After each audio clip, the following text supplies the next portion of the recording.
6 strategies. But are there 6 countermeasures? Yes, the United States is gearing up for what may be the most important campaign of the Iran war, the battle to control the Strait of Hormuz. At stake, 20% of the world's oil, stable consumer prices, and the Trump administration's desire to avoid having to pursue a quick end to the war. The metric of success? Convincing civilian tankers that transiting the strait is safe enough that the elevated sale prices of barrels of crude are worth pursuing. So today, we look at 6 options that Iran may try to use to keep the strait on lockdown. Missiles, Shahed Drones, Quadcopter drones, Speedboats, Naval Drones, and mines. Along with each, we will investigate what the United States can do to counteract that particular measure. That will give us an idea of what to watch for as the battle commences. But we need to start with an overview of the feasibility of convincing ships to transit the strait at all. As a high-level answer, yes, ships will be willing to, so long as they believe that it is sufficiently safe to do so. There is just too much money on the line not to. Actually, we are already seeing this. The strait is not closed. It is closed. About 2 tankers and 3 other cargo ships transited the strait per day over the first 2 weeks of the war. This is significantly down from the 50 and 45 vessels per day under normal circumstances. But the point is that there is motion. Those that went likely had the thumbs up from Iran, which sounds comforting, but still puts each of those captains in the position of getting accidentally hit anyway.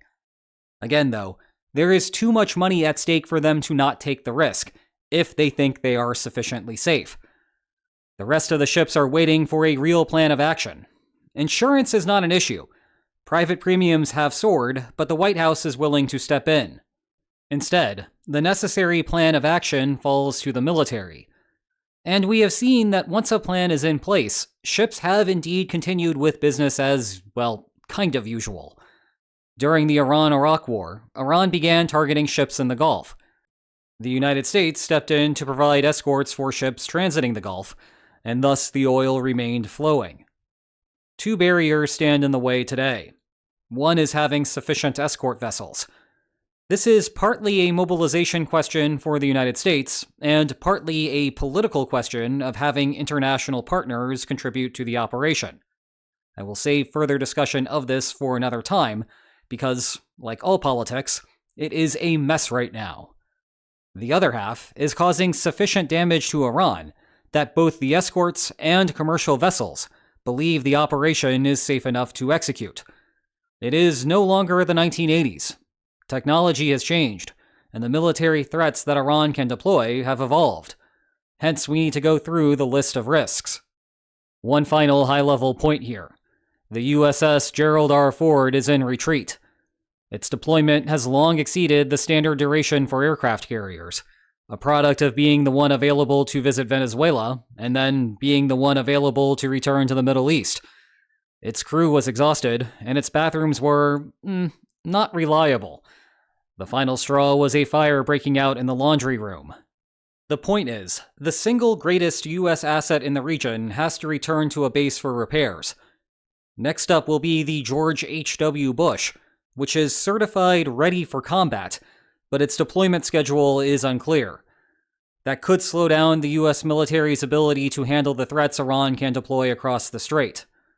With that, let's go to the first such threat: missiles fired directly at a transiting vessel. This would appear to be the most dangerous possibility, but Iran will run into problems here at both a higher and a lower level. At the higher level, one of the main U.S. priorities from the start of the war has been to degrade Iran's missile capabilities by bombing any known launcher. That plan has seemed to work.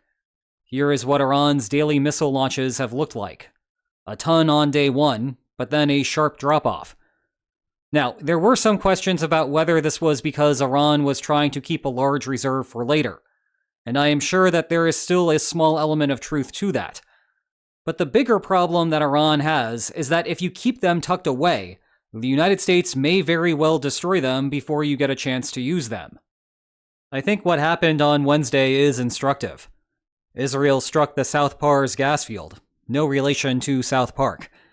I will leave questions about what Israel's strategy was here for another time. But South Pars is a top-tier Iranian economic asset, the largest natural gas field in the world. It is the type of thing that you would want to retaliate against to deter Israel from trying again. And indeed, Iran retaliated, with about 30 more missiles than usual, and no continuation the day after. Sorry that it is hard to see in this graph, but the best data that I could find only gives us a 3-day moving average. Point is, yes, Iran appears to be keeping something in reserve. It is just not that much. However, the question of anti-ship missile stocks is less clear. These targets would be a tertiary priority for the United States, following anti-aircraft systems, and then the aforementioned missiles intended to target land-based assets. CENTCOM only recently announced a dedicated strike against such targets. We also do not get the benefit of seeing launch data because Iran has not activated this part of its war effort. On the lower level, actually using them will cause an immediate problem for Iran. Missiles light up radars, and when the United States constantly has patrol aircraft in the skies, a reply may come in short order. Iran tries to counter this by putting missile launchers on the back of a truck, basically utilizing the same scoot and shoot technique as HIMARS. But that plan works a lot better when no US asset is waiting to rain down missiles. This is not a situation like Russia, way on the other side of a front line, taking forever to deliver the response. Overall, the missile vector is one to keep an eye on. Iran may indeed have some short-term success firing them before losing its launchers. The key is whether the escort vessel's standard interception packages will be enough, and, on the Iranian side, whether there is an infinite supply of launchers. The second system to explore is Shahed Drones. Shaheds are supposed to be Iran's magic bullet for everything, so I guess this is game over for the United States. Or we have a rant from me incoming. I know that some Shaheds can fly at 60,000 feet, but let's come back down to Earth for a second. I feel like we have to have this conversation every 3 months, but here we go again in a different context. I see a bunch of discussion on social media that the United States is using $1 million Patriot interceptors to take down Shaheds priced in the tens of thousands. So, inevitably, the United States is going to lose this battle. Everything about this argument is wrong. Everything. The conclusion is wrong because the United States is rich and Iran is not. So you could let Iran get away with the massive disparity in cost ratio if you wanted to, and still be okay, even if it would be incredibly stupid to do so. The substantive implication of the argument is not only wrong, it is impossible. Contrary to what Trump has said, the United States does not have virtually unlimited interceptors. There may have been about 1,000 Patriot missiles available at the start of the war. Iran has in the high tens of thousands of Shaheds. Within the first 3 days, Iran had fired more Shaheds than the United States has Patriots. Even if the money were meaningless, the math on that does not math.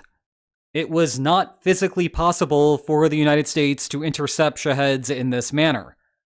But most importantly, the premise of the argument is wrong. The United States does not, in fact, use Patriots to shoot down Shaheds. Not regularly, anyway. Maybe a few have been shot down in that way in emergency situations, but those are the exceptions. You see, Shaheds are slow and dumb. No shade. They are intended to be that way so they can be cost-effective, and there is a reason that the United States has copied the design. Nonetheless, Shaheds being slow and dumb, you can just send F-35s out to intercept them. This would almost certainly be a part of the U.S. escort strategy, just as it has been a part of the U.S. Shahed interception strategy so far.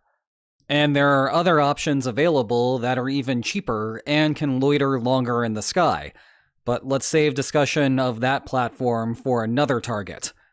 Those are only the beginning of Iran's problems if it tries using Shaheds. Standard Shaheds use GPS targeting and are not very accurate even when given good coordinates.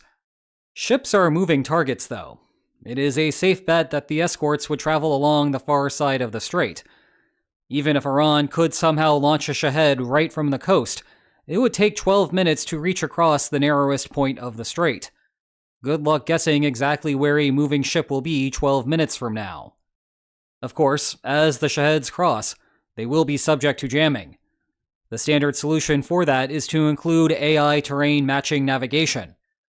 That works a lot better when there is, actual terrain and not a whole bunch of water.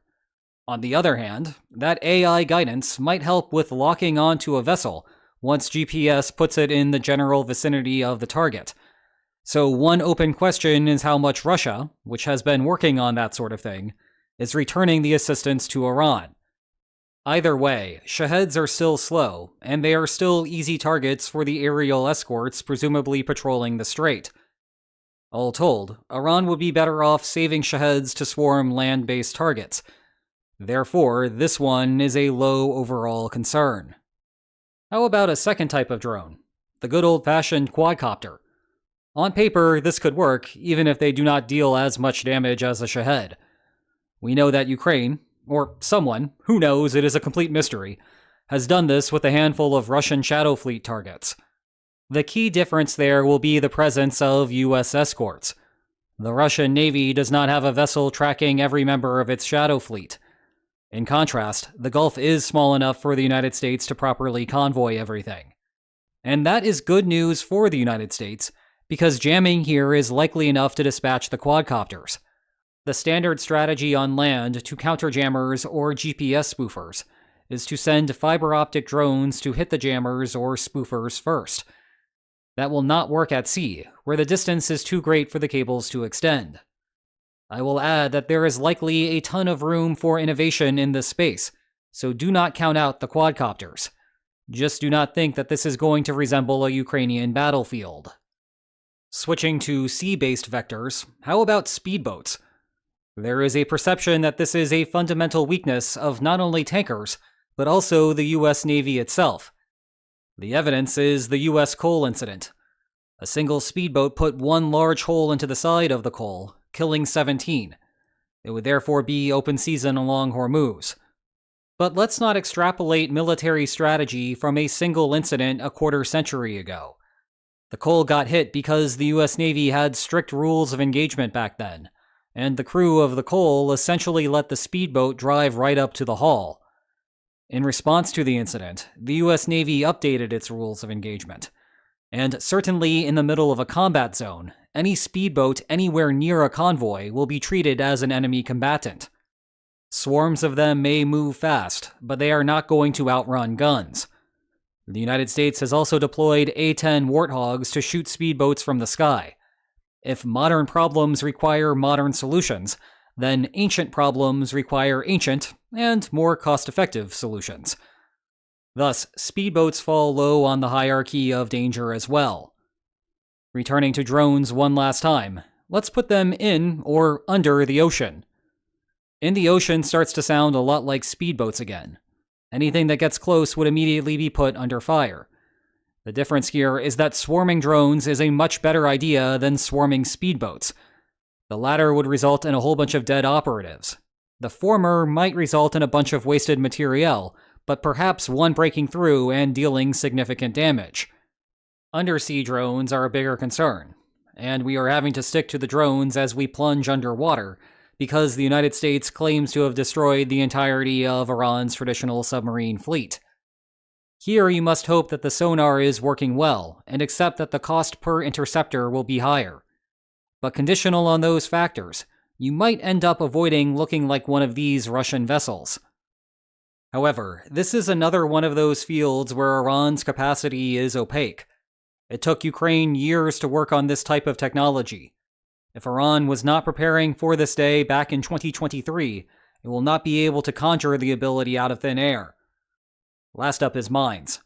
We have discussed the practical problem Iran faces if it does this, and we have also discussed how the United States left its mine clearance capacity to rust after the Cold War ends. Well, if Iran began laying down a minefield, you would need to have sweepers go through there before advancing with a convoy plan. That is something for Tehran to keep in mind if it wants to halt this process. Then we would have an awkward period where the United States tries deploying the demining assets that it does own, hopefully having quickly destroyed Iran's mine layers to prevent this from being a bigger problem. Or a bigger problem indeed emerges, and we get to eat some popcorn while watching what kind of concessions Europe can extract out of the White House in exchange for assistance. Either way, I do not view this as much of a direct concern for the tankers once they are in the convoy. They will know whether it is safe to cross or not. It will not be a gamble like trying to run the strait in the presence of the other 5 problems, but it could delay this process indefinitely. Meanwhile, you do not have to wait indefinitely to watch my next video. I did a Q&A over on Lines on Maps Extra a couple of days ago. Check it out here. And if you enjoyed today's video, then please like, share, and subscribe, and I will see you next time. Take care.